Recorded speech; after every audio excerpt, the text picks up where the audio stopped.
பட்டா வந்து பெயர் மாற்றம் செய்யணும்னா ஒரு குறிப்பிட்ட வழிமுறைகள் தான் இருக்குது. ஒன்று முறையாக பத்திரப்பதிவு செஞ்சுருக்கணும். பத்திரப்பதிவு செஞ்சுருந்தா ஒன்று இனாம் செட்டில்மெண்ட்டாகவோ அல்லது விற்பனை ஒப்பந்தமாகவோ அல்லது இனாம் ஒப்பந்தமாகவோ போடப்பட்டிருக்கணும். அப்படின்னா நீதிமன்ற உத்தரவு இருக்கணும், பட்டா மாறுதல் செய்யுங்க அப்படின்னு சொல்லி. அப்படின்னா உயில் மூலமாக ஏதாவது ஆவணங்கள் இருக்கணும். இப்படி குறிப்பிட்ட ஒரு ஆவணங்கள் இல்லை வங்கி மூலமாக அவங்க வாங்கியிருக்கணும். இந்த மாதிரி ஆவணங்கள் மூலமாக மட்டும்தான் ஒரு ஆவணத்தோட ஒரு இடத்தோட பட்டாவில் பெயர் மாற்றம் செய்யப்படும்.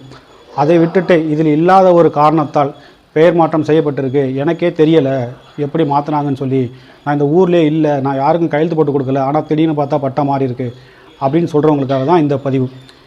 இதை நம்ம எப்படி கண்டுபிடிக்க முடியும்? என் கையெழுத்தே இல்லாமல் வேறு என்ன வச்சு அவங்க மாற்றிருக்காங்க, சப்போர்ட்டிவ் டாக்குமெண்ட்டாக வேறு என்ன கொடுத்துருக்காங்க அப்படின்றத எப்படி கண்டுபிடிக்கலாம்னா தகவல் உரிமை சட்டம் மூலமாக நம்ம ஈஸியாக கண்டுபிடிக்கலாம். இதுக்கு முன்னாடி இதை வச்சு கண்டுபிடிச்சிருக்காங்களா அப்படின்னா கண்டிப்பாக கண்டுபிடிச்சிருக்காங்க. கண்டுபிடிச்சி என்ன பண்ணியிருக்காங்கன்னா நிறைய பண்ணியிருக்காங்க.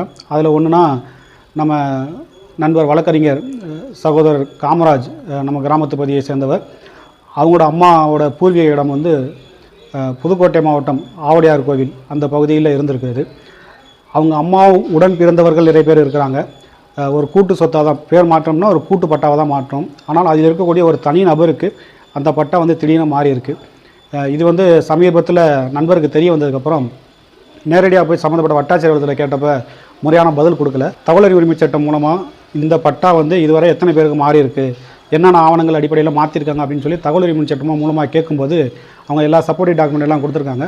அந்த ஆவணங்கள் வந்ததுக்கப்புறம் அதை ஆய்வு செய்து பார்க்கும்போது தான் தெரியுது, இவங்க உள்ளூர் பத்திரம் ஒன்று போட்டு முறைகேடாக ஒரு கூட்டு பட்டாவாக மாற வேண்டிய ஒரு இதை உடன் பிறந்தவர்கள் 5-6 பேர் இருக்கும்போது தனிப்பட்ட ஒரு நபருக்கு எப்படி மாற்றினீங்க அப்படின்னு சொல்லி கேட்கும்போது, இல்லை இந்த ஆவணத்தின் அடிப்படையில் தான் மாற்றணும்னு சொல்லி சம்மந்தப்பட்ட வட்டாட்சியர் அலுவலகம் பதில் கொடுத்துருக்காங்க.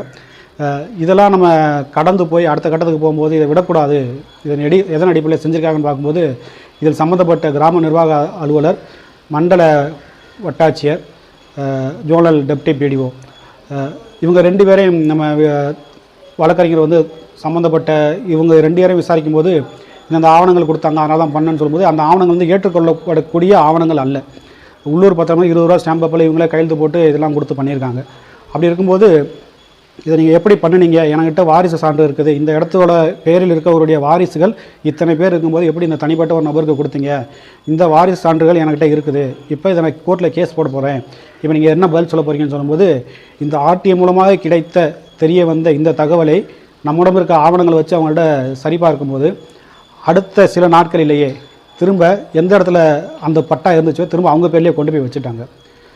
அது எப்படின்னு தான் தெரியல. இது எல்லாம் நடந்ததுக்கு காரணம் தகவல் அறியும் உரிமை சட்டம் தான்.